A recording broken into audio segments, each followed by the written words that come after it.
Okay, ich hoffe, sind jetzt alle da. Ansonsten die Nachzügler müssen hier einen Platz finden. Es gibt ja noch genug. Ich mache jetzt auf Englisch weiter. So, I'm very happy and proud to announce Sara Belt, who is closing our event with her keynote here. She will talk about small groups and her insights from Nokia, where she's working at the, I have to check, location and commerce department or area. She moved to Boston, I think half a year ago. Yeah, 6 months ago. Yeah. And did you have to check one of the services to find new friends in Boston? Yeah. So I'm very happy to have her here, and I think I won't waste our time and just give you the possibility to talk right now about small groups and communication. Thank you. Thank you. And good evening.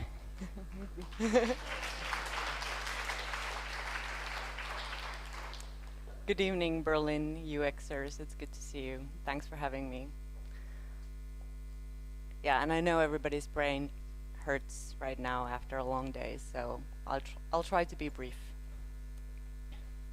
So my name is Sara Belt, and I work for the Location and Commerce Unit for Nokia, currently in Boston, US. I relocated there about 6 months ago from a small town in northern Finland, so I'm Finnish.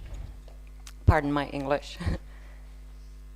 And yeah, I work as a user researcher there, and during my 5 years in Nokia, I've been working on different kinds of media products related to photography, mobile TV, and the past few years I've been working on messaging and social networking related services and applications.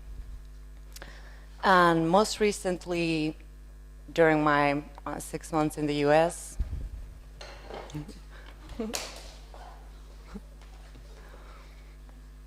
I've been working on a social location product that's sort of something in between of messaging, social networking, and check-ins. And while building these products or helping to build these products, I've been asking these questions a lot, like why do people use social networks? And how do people use them? And what kind of problems do they currently face with them? And most importantly, how could we address these experience gaps? How could we solve the problems that users have? And perhaps even redefine what social networking currently is. And to answer these questions, we've done a bunch of studies. So while preparing for this presentation, I actually took a look at the different reports and did the math and noticed that I have spoken to about 150 participants. So we're talking about qualitative research. We've done interviews around how people currently use social networks, how do they communicate. We have had about 70 different people come and sit with us and draw their social diagrams or communication diagrams. Who are the people in their lives and how do they currently keep in touch with them? And very recently, I did a diary study on communication with Bostonians. 24 users logged all their interactions during a few-day period, who they communicated with, what they communicated about, where were they, why they chose the channel that they decided to use for the communication, and so on. And of course, I've been doing quite a few of concept studies for the products that we're building. So showing them to users, having them try them out, and then seeing how well or not well they match their social networks.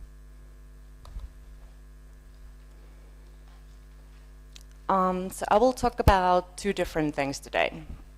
First, about the communication landscape in general, and how social networking sits and fits into that. So a little bit about all the different communication channels out there and also social networking. And then I will talk about real-life social networks. So I will talk about the grouped structure of offline social networks and how that is currently not very well addressed by the existing online social networks. So let me start by putting social networking into perspective. With all the buzz around social networking, you might think that it's pretty much all there is to it in communication nowadays, but it's not. I think it's important to note that social networking has not replaced other means of communication in users' lives. This is a pie chart from my recent diary study in Boston, and I found it pretty astonishing how much texting and calls still dominate the communication landscape, and they are the main ways to communicate with friends, with family. So, yeah, texts and calls are about 75% of all the communication, except face-to-face, of course. And if you take a look at the sector that social networking gets, it's about 5% of all the interaction. And if you include the private messaging features on social networks, it still equals less than 10% of all the communication. So what do people then talk about? Social networks are full of very sexy use cases. It's about media, photos, check-ins, stuff like that. What I noticed that, and what I even occasionally seem to forget, that majority of users' communication or people's communication is much more simple and pragmatic than that. It's about lightweight planning of meetups, getting together. What do you want to grab for dinner? Where do you want to go?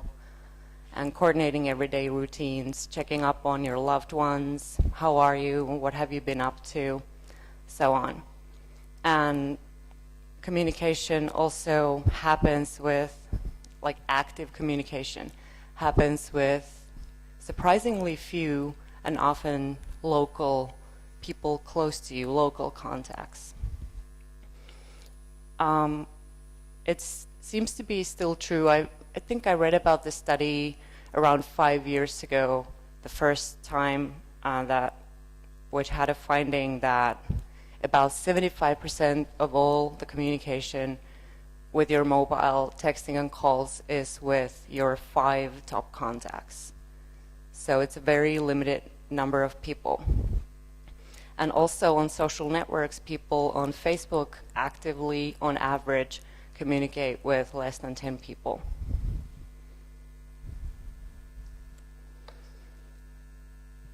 And most interactions are mobile.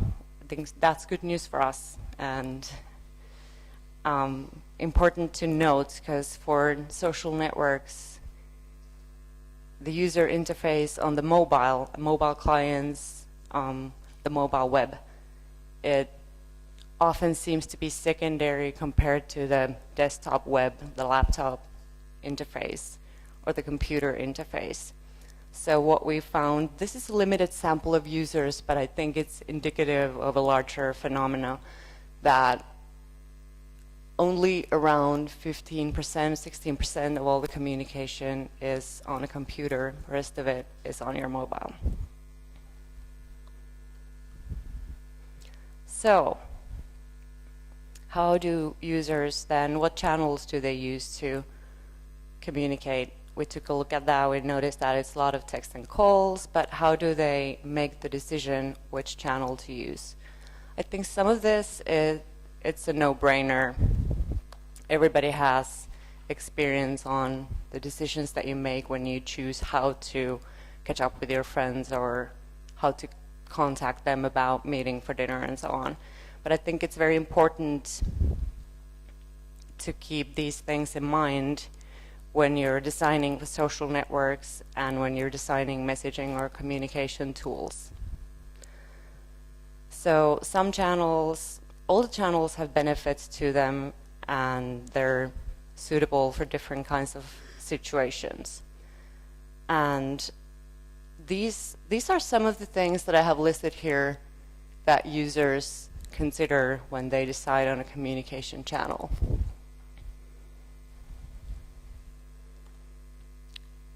First, I have urgency, which basically means how time sensitive the information is that you're communicating. Do you have to know that the recipient will get it within minutes? Do you have to be sure of that? Or is it okay for them to get it in a few hours or maybe even a few days? How long is the topic of discussion relevant?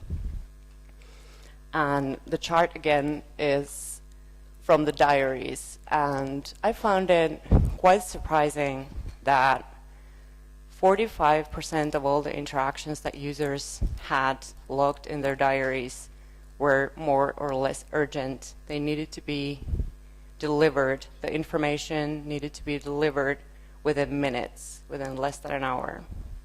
So instant and quick communication channels are the core. And I think social networks are becoming more real-time, more and more real-time, but they're not so yet.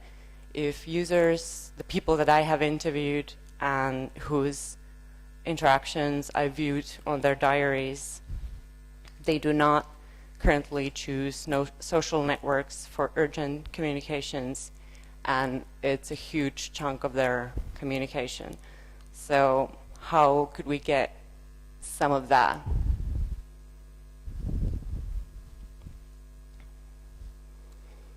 Then there's intrusiveness. How intrusive do I consider a channel or a communication to be? When I have asked users, like, why did you choose this way of delivering the message or communicating or sharing an experience, I often get responses like, I didn't want to call, I didn't want to bother her on her mobile. I wasn't sure if she was sleeping. It was not urgent, so I didn't want to sort of intrude into her life. So when users consider intrusiveness, they tend to go for channels that are more computer-based, and they tend to go for channels that are more text-based rather than verbal.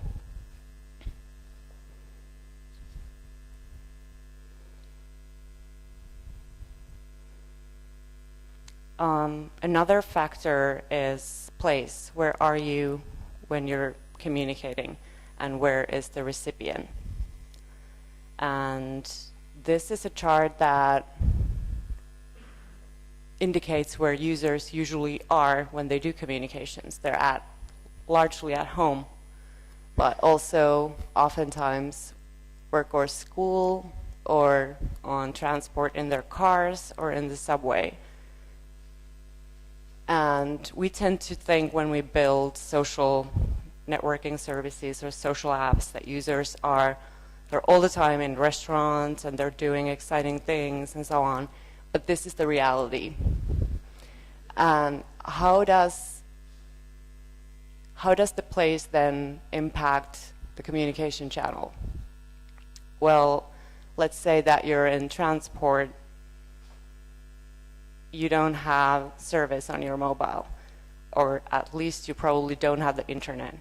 And if you're driving your car, you can't really text easily, or I hope so. If you are at work, you want to be giving the impression that you're actually working. So people at work prefer channels like email, instant messaging, something that sort of looks like work, but it's not. And at home, well, people often live with other people, so if they need to communicate private matters, they tend to prefer textual channels if they don't want to be heard. Then there's users' culture, which is a fascinating topic and way too broad to cover here. But channel selection depends a lot on culture.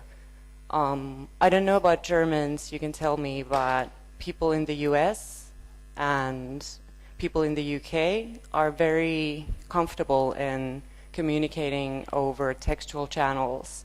They're comfortable IMing, emailing, texting, but they tend to consider often calling as something that for some reason they don't want to do. It takes a lot of emotional commitment to make a phone call.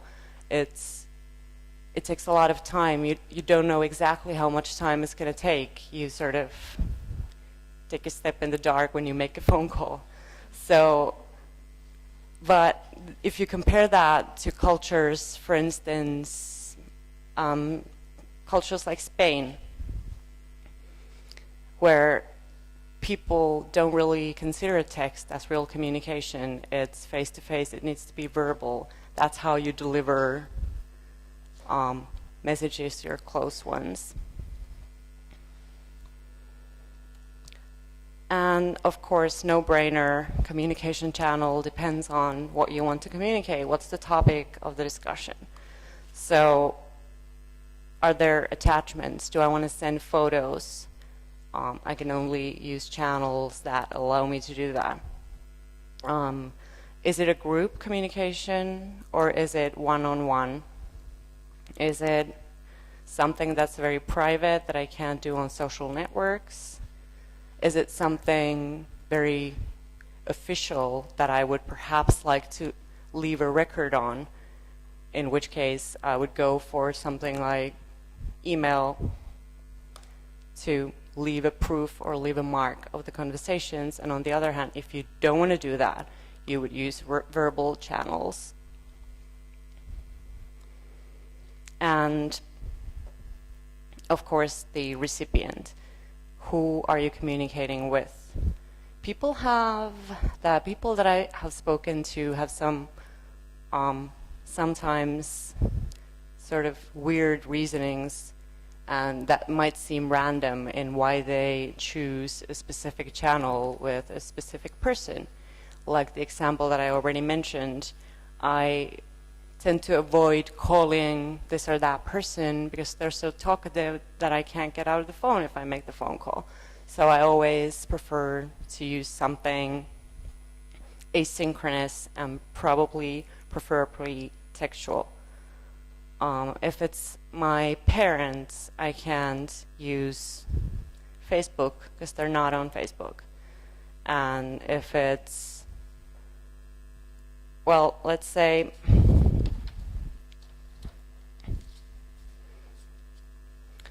it's something that somebody who you know that's very busy, or you know that is bad at responding to messages,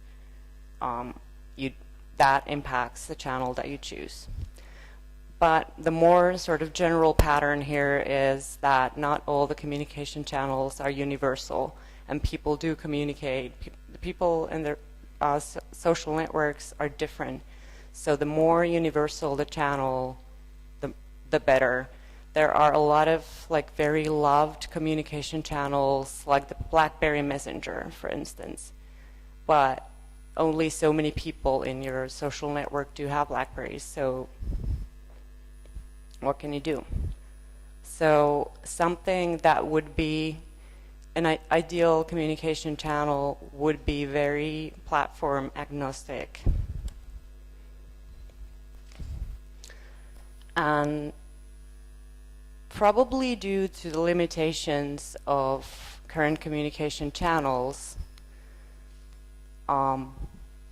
communication over a single topic, which might be, like in this example, going to a gig, spreads into the same cognitive thread going to the gig, spreads into all the different channels. So you might have somebody asking on Facebook, sort of indirect invitation, would anybody like to go to a gig on Saturday night? And then people would respond as comments, some would respond as texts, and then you might continue the planning in private messaging on Facebook, and when the event gets closer, you go mobile. I'm on my way.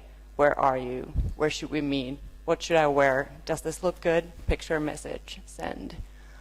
And then again, when the event is done, it's back to Facebook, posting pictures. And the problem, of course, the cognitive threads are just beautiful. But the problem is that it's very hard sometimes to keep track of what the planning is, or the status of things is, especially if there are a lot of people in the group trying to sort it out. Also, if you think about really reliving your experiences, let's say this is a bachelorette party that I'm throwing for my friend. The communication is spread in different channels. It doesn't leave a history, and it would be something that would be amazing for me to relive and go back and look at, but it's all over the place.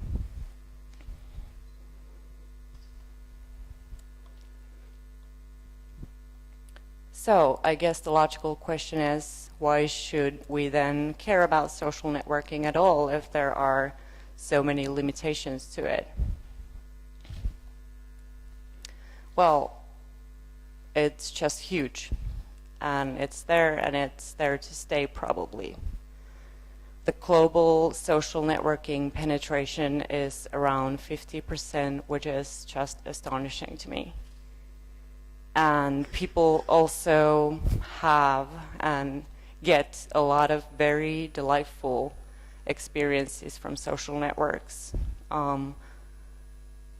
They get a way of expressing and defining, maybe redefining their personal identity. It's easy with very lightweight gestures to maintain and improve the relationships that you have with your loose ties, not your strong, closest group of people, but more distant people. It's a good way to find and connect with like-minded people. It's entertainment, it's escaping the everyday life, it's fun, feels good. It's a good place, or social networks in general are a good place for social discovery of news, what's hot, recommendations, let's say good discounts, good restaurants, good events, good shops, whatever. And of course, then there's the voyeurism part. People just love to stalk others on social networks. And I also read recently a very interesting article about the self-affirmation effect of social networks. It's a shown fact that people enjoy looking at their own profiles, so it makes them feel good. It's positive comments on my wall from the people that I love. It's comments, it's photos with me and my loved ones. It's a very small fraction of your identity, but it's a positive one, and it makes you feel good, and people go there and feel good about themselves.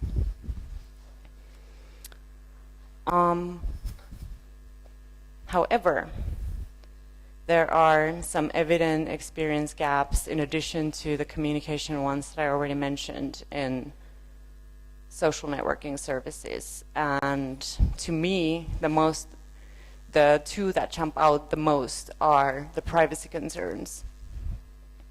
How do you manage your identity online? And there you have several coexisting groups of contacts that don't interact in real life, and you would never in a normal circumstance present yourself the same way to all the different groups. But you do that, you're forced to do that on social networks. And of course there's the fact that web never forgets. In real life, if you say something stupid, it will be forgotten, hopefully. But on the web, not so much.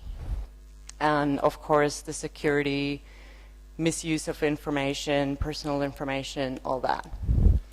And the other key concern, and if I understood your German correctly, I heard somebody mention this, like the information flood.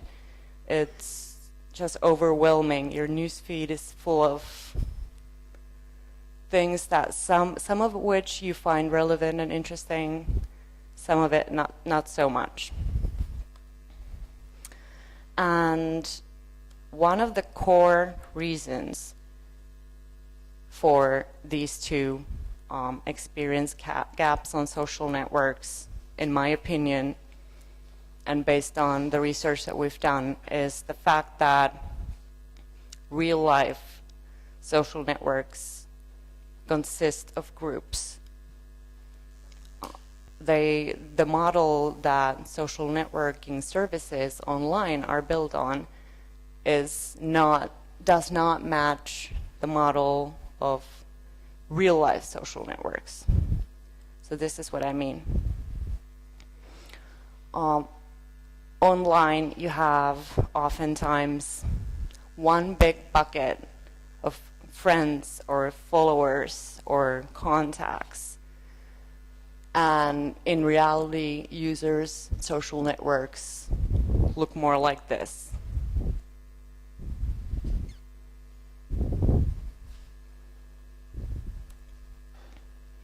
So let's take a look at an imaginary guy, we can call him Jack, and his social network offline. He has his family, of course, his friends from college, two of his best friends, his girlfriend, his friend from scuba diving class, his colleagues, co-workers, and there's a subgroup there, colleagues that he actually socializes with, goes out with, and then there's his roommates, one of which is his brother, and one of which is a friend that he went to college with. So let's say Jack went out to party with his friends last night and wants to share photos that he took.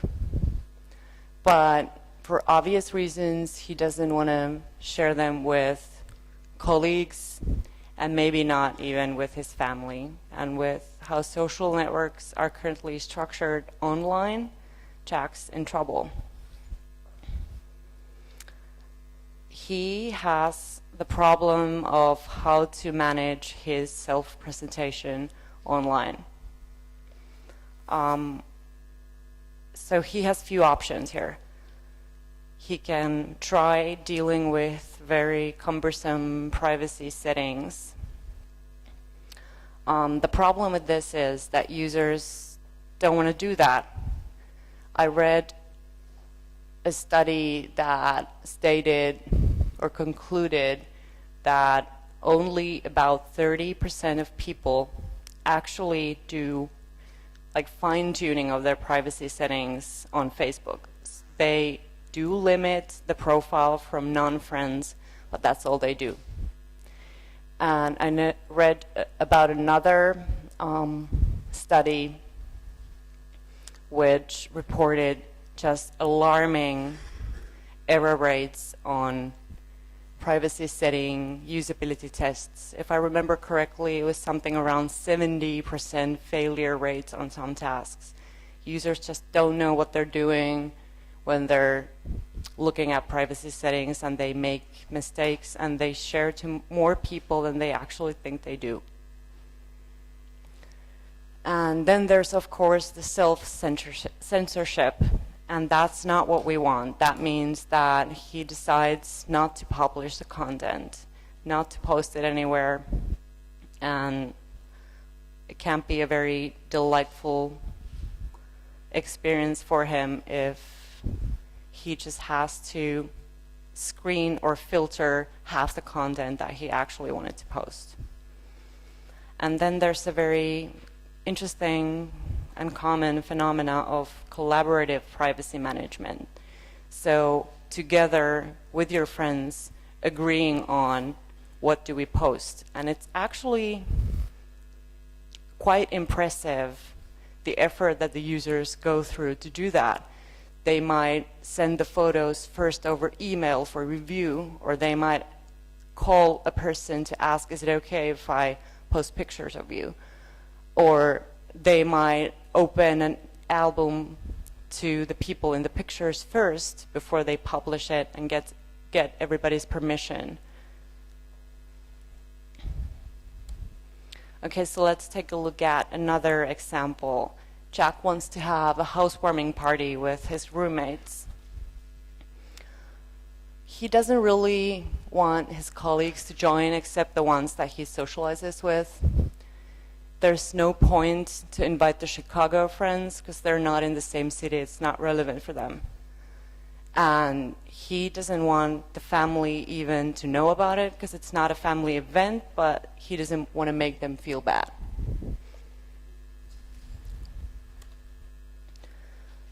So the problem here is that communicating effectively on social networks is very difficult. Like I said, news feeds are filled with irrelevant information. And the amount of guilt that people have for the time that they don't spend with communicating with their close ones and people that they actually care about, but spend on browsing random stuff on news feeds is interesting to me. And also, it's a little frustrating to see. It's not only about guilt, it's about frustration as well. I hear this in interviews all the time. People just say, like, I don't care if you're listening to Lady Gaga right now, it's not relevant for me, or I don't care if my coworker's niece lost her tooth, or I don't care what you had for brunch. But these are things that matter to some. They are relevant information for the close ones of that specific person.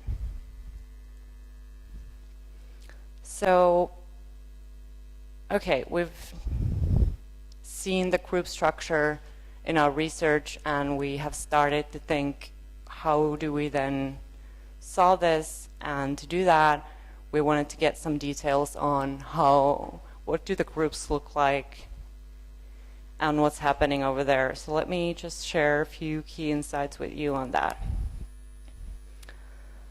On average, the users that we have spoken to have 6 distinct groups in their social networks. I have asked them to draw their communication diagrams, and the average number of groups that people have there is 6. And this is not new information. For instance, Paul Adams from Google has been publishing very similar results, and apparently based on recent product launches, they're taking him seriously. What is interesting to me is that I have not seen a lot of discussion around how these groups are different. So for Jack here, if you take a look at the Chicago Friends group, for instance, it's people that he knows from the life stage of when he lived in Chicago, but it's only a group for Jack. These people might not know each other. It's a group that Jack might use when he shares information or broadcasts something on Google+. But they do not group communicate. It's a unique group for Jack. And then there are what I call we groups, which is actually interactive groups that group communicate with each other, and sort of everybody in that group knows that this is our group, and they would define the group similarly. So for Jack, that would be, for instance, his family or best friends or roommates or the colleagues group. And the average number of we groups in a social diagram of the users that I've spoken to is 4. And in their diagrams, they, in addition to the groups, let's keep in mind that of course they also log a lot of individuals. So on average, they had 16 people that were not directly part of any of the groups. So how big are these groups then? They are surprisingly small. So half the groups that they had included in their diagrams had less than 5 people in them. And these are groups like our family women, my flatmates, or my 3 best friends from way back when, or the Sunday coffee club that I go out to brunch with. And the larger groups are a minority here, only 14% of them, but they're groups like our scuba diving club, our year at school, our church group, my boxing team, something like that.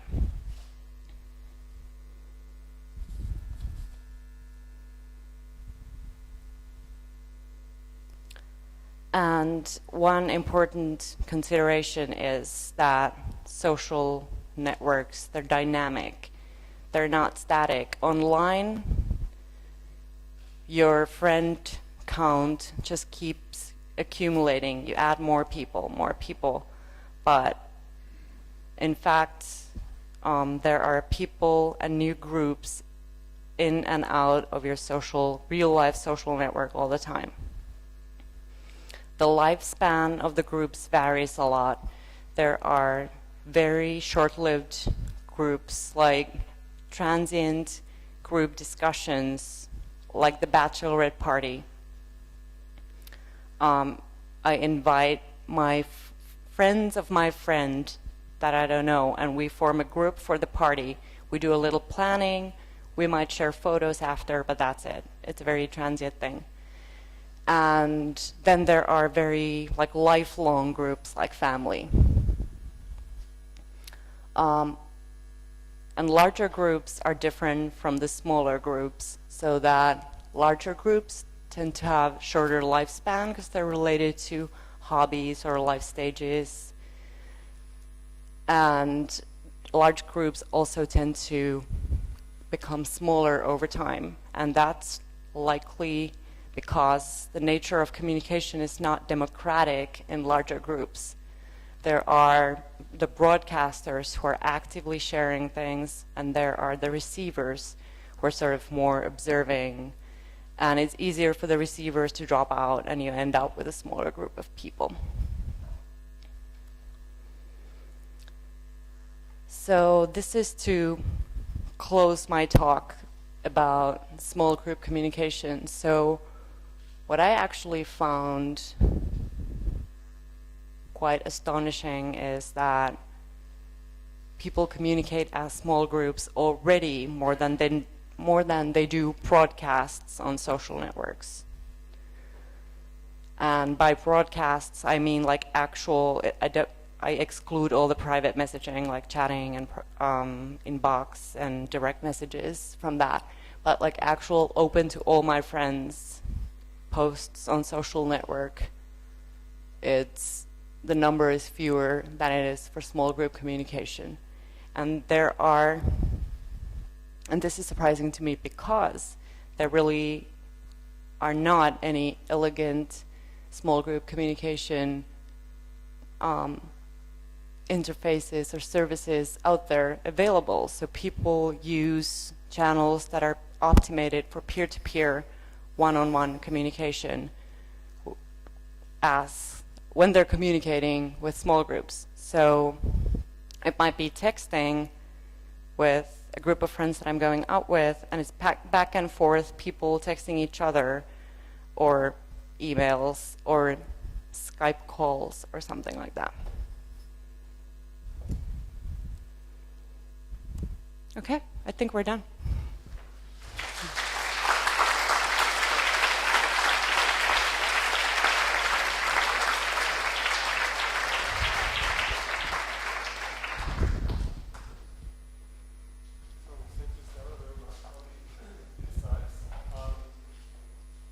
Do we have any questions in the audience? Okay.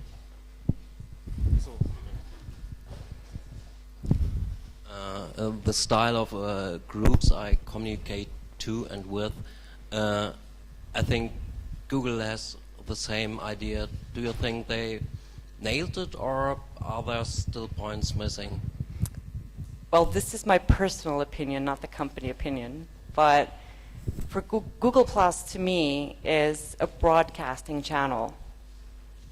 So you use that to sort of create lists that you broadcast to.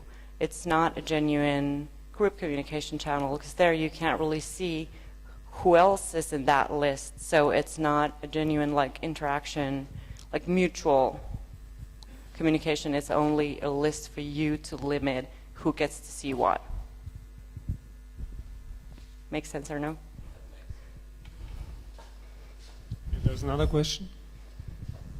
I was wondering, with all the statistics, where you showed which communication channels are used for what, by what people, did you also match that to what was communicated through those channels? I did. Is that online somewhere? Can we look at that? Unfortunately, even my colleagues at Nokia have not seen that yet, because it's in my Excel. Currently, I'm analyzing this study at the moment, but let's see what I can do about it. Okay, thanks. Another question. How many of the participants of your research actually have organized their contacts in Facebook as they have drawn it in their diagrams? Pardon me? Kannst du nochmal wiederholen? How many participants of your research actually organized their groups, their social groups, as they have, for example, in Facebook, as they have drawn them in your research on the diagram? I haven't seen anyone who would do that. We actually discussed this over lunch today. It's the current channels that are out there, or tools that are out there. It's just too much management mentality. You don't want to be sort of grouping your people, like who goes where. Somebody already mentioned this in their presentation today. Like who would go where, this is sort of part of 2 of my groups, and so on. So that's one tough nut to crack. Like how do you enable people to do the very transient things, and how can people be part of different groups and so on? So the conclusion is it's like too difficult to organize it, or? Currently it feels like management, do not make me the librarian. I do not want to be bothered with spending 3 hours on trying to figure out who goes where and still having an incomplete picture. So yeah, but the answer to your question is I have not met anybody who would do that. Thanks.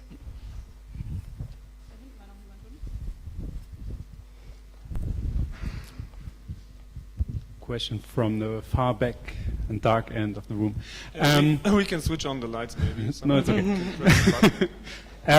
The results for me look like you talk with people about their general communication habits. Were there any differences between the private communication and the business communication, or the communication at work? That's a very good question. So for my diary, the pie charts, most of them were from the diary study. And there, I specifically asked people to not include their business communication, because it would just get too exhausting for them to list all the 50 emails that they send over day. But yeah, that's a very interesting topic, and I don't have answers to that. Okay, thank you.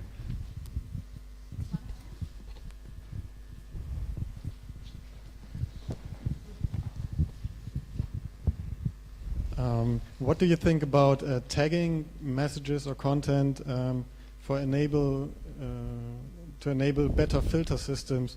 So the flood will be lower by tagging like urgency. You mean like automatically? Automatically, or the user himself does declare this message is not so important, you can read it in 2 weeks, or no, if you don't read it within the next hour, it doesn't matter anymore, you don't need to read it anymore. I would love to see something that automatically would work perfectly, and I think, I guess the general answer, which is sort of boring, is that if you do make something automatic and do it well, it's amazing. But if you're sort of trying to be too smart and make decisions for the user, you might end up with a very confusing situation where it's not transparent anymore. What you're like, how are you categorizing my communication, my messaging, and might end up SMS. But yeah, I guess I'm not answering your question, but yeah, in principle, I feel very positively about it.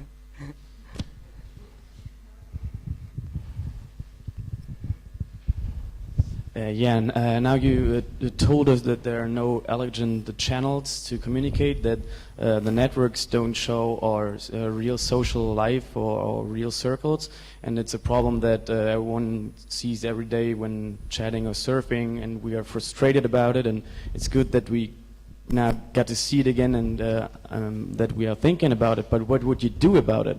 Like now you did quality research, what is good, so you cannot say it's frustrating. I guess everyone is feeling the same. Yeah. And you have evidence, but what are you going to do with it?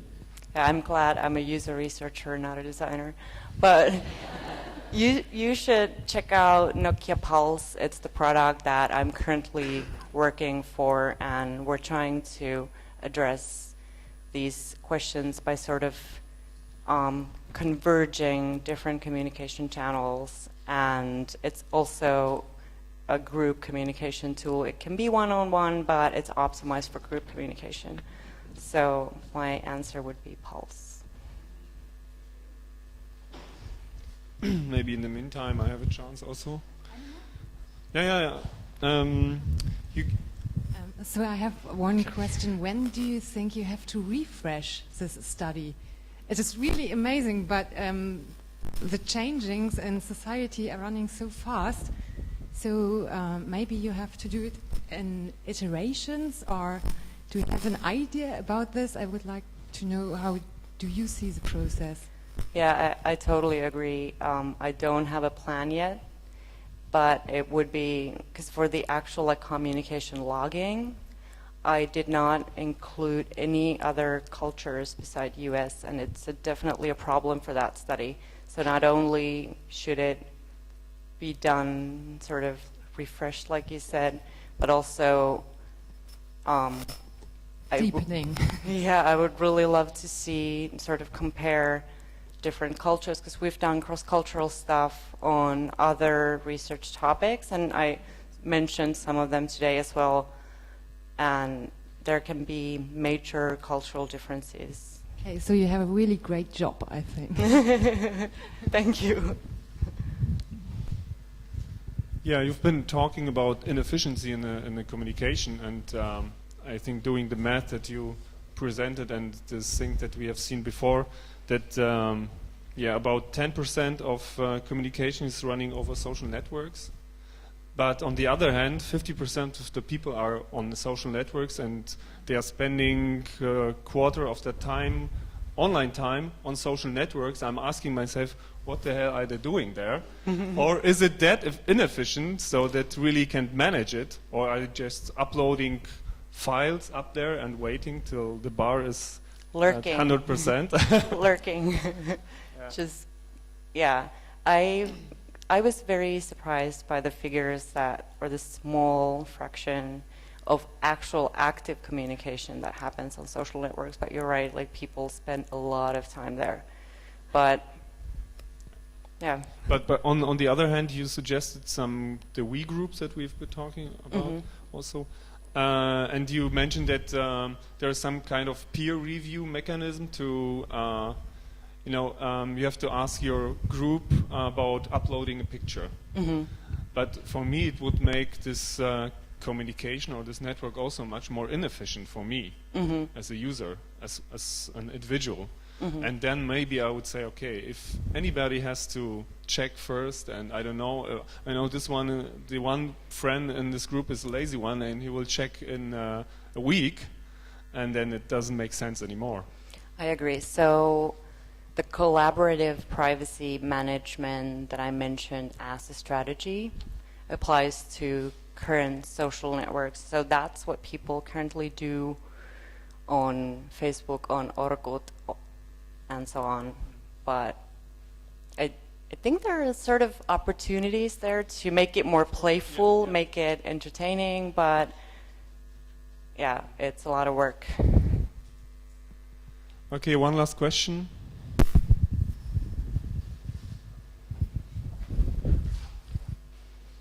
First of all, great presentation. Thank you. One of the questions I had was, when defining groups, I think the term group is a very loose term because it both defines things like an organization maybe, like my peers from work, as well as maybe group communications that most of it might be ad hoc. Like if I have all my friends, I would put a drawing of my friends in Berlin, but I wouldn't want to give the same message to all of them.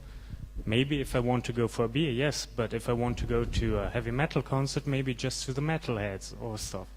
So the difference between like pre-constituted groups, which I then want to address, and having a message for whom I'm then selecting the group is a very central essence of that. And how shouldn't we maybe get away from the term group and find new terms to subdivide between ad hoc groups and like more stable ones? Yeah, very good question. So I never even thought about the term group as inefficient, but you might be right about it. So what I use is, when I talk about it, I use the term like transient group conversations.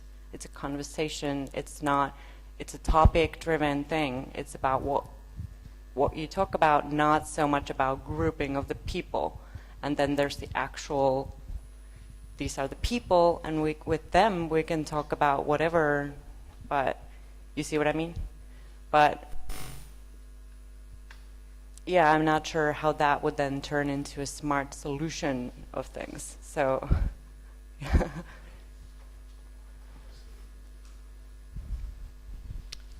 Okay, I think we will close your nice keynote right now here.